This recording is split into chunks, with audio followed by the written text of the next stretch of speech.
On average, how many teen deaths per year do you think are related to alcohol and drug abuse?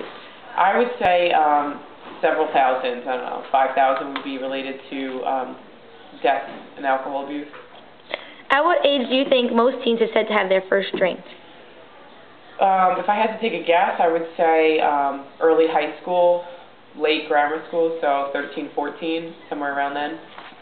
What percentage of teens do you think have said they have gotten alcohol from family members? I would say half or more have probably gotten it from family members, an older sibling, a cousin, even a parent who thinks it's okay for the kids to drink in the house.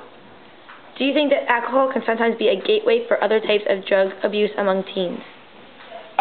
Yes, because you make really bad decisions when you're under the influence of alcohol, so it depends, but I would say that if you're more likely to use alcohol and abuse it, you're more likely to try other things, especially while intoxicated.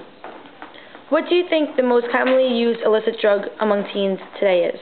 I would probably say marijuana right after alcohol abuse. I think that that's probably the most accessible. And when I was in high school, I would have said ecstasy, but I think it's pot now. So.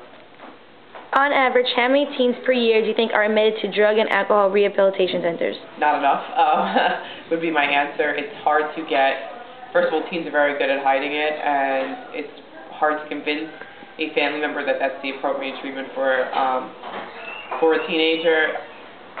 If I had to give a number, I would say, I don't know, I can't even give a number. I would say a very small percentage actually do that.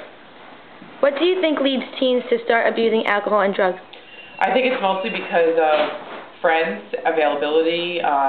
Kids are trying to express themselves. They're trying to rebel. Teenagers are infamous for thinking that they're adults and can do adult things and can't handle the responsibility. So I think it just is circumstantial. It goes with the territory of being a teenager and friends. Do you think it is a specific kind of teen that gets addicted to or is more likely to use drugs or abuse alcohol? I don't think it's a specific type of teen, but usually if you're at the abuse stage of it, yes, you are more likely to abuse other things. You could have an addictive personality. You could have things like alcoholism that runs in your family. So I would say if you're more likely to really abuse alcohol, you probably are more likely to abuse other substances.